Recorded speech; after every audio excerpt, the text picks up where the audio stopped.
തിരുവനന്തപുരത്ത് മുതലപ്പുഴയിൽ വള്ളം മറിഞ്ഞ് രണ്ടുപേരെ കാണാതായതിൽ രക്ഷാപ്രവർത്തനത്തിനായി സർക്കാർ നേവിയുടെ സഹായം തേടി.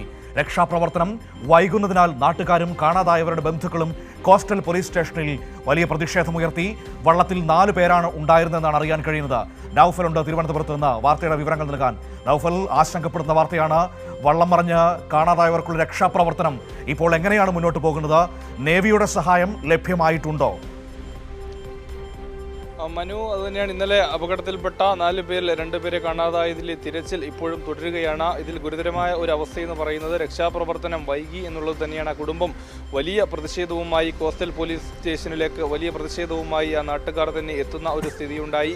ഉച്ചയ്ക്ക് അതിൻ്റെ ഗുരുതരമായ ഒരു സ്ഥിതി എന്ന് പറഞ്ഞാൽ ആത്മഹത്യാ ഭീഷണി, അതായത് മണ്ണെണ്ണ കുപ്പി എടുത്തുകൊണ്ട് ആത്മഹത്യ ചെയ്യുമെന്ന രീതിയിൽ കോസ്റ്റൽ പോലീസിൻ്റെ മുമ്പിൽ ആത്മഹത്യാ ഭീഷണി മുഴക്കുകയുണ്ടായി. പിന്നാലെയാണ് തിരുവനന്തപുരത്തു നിന്ന് വിഴിഞ്ഞത്തു നിന്ന് ബോട്ട് അങ്ങോട്ടേക്ക് മുതലപ്പുഴയിലേക്ക് എത്തിക്കുകയും അതുവഴി രക്ഷാപ്രവർത്തനം പുരോഗമിക്കുകയാണ്. എന്തായാലും ഈ ബോട്ട് കാലാവസ്ഥ പ്രതികൂലമായതിനാൽ ശക്തമായ കടലാക്രമണം നിലനിൽക്കുന്നുണ്ട്. തിരമാലയും ശക്തമായി തന്നെ തുടരുകയാണ്. കാറ്റിൻ്റെ ഒരു പ്രതികൂല സാഹചര്യവും കൂടിയാണ്. അതുവഴി ബോട്ട് വഴിയുള്ള രക്ഷാപ്രവർത്തനം ദുഷ്കരമായ ഒരു സാഹചര്യം കൂടിയാണ്. ഈ അവസരത്തിലാണ് സർക്കാർ നേവിയുടെ കൂടി സഹായത്തോടുകൂടി ഇപ്പോൾ ഡ്രോണിലൂടെയും ഹെലികോപ്റ്റർ ഉപയോഗിച്ചുമുള്ള പരിശോധനയാണ് ഇപ്പോൾ എന്തായാലും തുടരുന്നത്. ഈ പറഞ്ഞതുപോലെ വലിയ പ്രതിഷേധങ്ങൾക്കൊടുവിലാണ് തിരച്ചിൽ ആരംഭിക്കുന്നത്. ഡ്രോൺ ഉപയോഗിച്ചുള്ള പ്രതിഷേധം ഉച്ചയോടുകൂടി തന്നെ ആരംഭിച്ചു. ഇപ്പോഴും എന്തായാലും ഈ 2 പേരെയും ഇതുവരെയും കണ്ടെത്താനായിട്ട് സാധിച്ചിട്ടില്ല. 2 പേർക്കായിട്ടുള്ള തിരച്ചിൽ ഇപ്പോഴും തുടരുകയാണ്. മനു, ഇവിടെ പരാതി വന്നത് എന്താണ്? ഈ കോസ്റ്റൽ പോലീസ് സ്റ്റേഷനിൽ വിവരങ്ങൾ അറിയിച്ചിട്ടും രക്ഷാദൗത്യത്തിന് സമയം പിന്നെയും എടുത്തു എന്നതാണോ ആക്ഷേപം ഉയർന്നത്?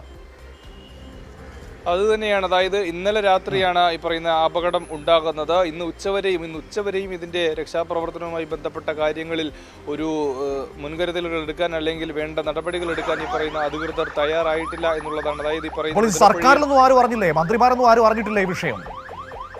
സ്ഥലം MLA കൂടിയായിട്ടുള്ള ചിറയിൻകീഴ് MLA രമ്യ ഹരിദാസ് ആ സ്ഥലത്ത് കേന്ദ്രീകരിച്ച് പ്രവർത്തിക്കുന്നുണ്ട് എന്നുള്ളൊരു യാഥാർത്ഥ്യമാണ്. പക്ഷേ അവരും പറയുന്നത് അവിടെ നിന്ന് വിഴിഞ്ഞത്ത് നിന്ന് ഈ പറയുന്ന കപ്പൽ ഇങ്ങോട്ടേക്ക് ഉടനെ എത്തുമെന്നൊക്കെയായിരുന്നു ഉച്ചയ്ക്ക് അറിയിച്ചിരുന്നത്. പറയുന്ന കപ്പൽ എത്തുന്നുണ്ട് എങ്കിലും പറഞ്ഞതുപോലെ പ്രതികൂല കാലാവസ്ഥ കൂടി നിലനിൽക്കുന്നുള്ള ഒരു സാഹചര്യമാണ് നിലനിൽക്കുന്നത്. ഈ കാലാവസ്ഥയുടെ ഒരു പ്രതികൂല ഘടകം എന്തായാലും നിലനിൽക്കുന്നുണ്ട്. ഇന്ന് ഉച്ചവരെയും ഇത് നീണ്ടുപോയതായി ഈ പറയുന്ന പ്രദേശം നമുക്കറിയാം.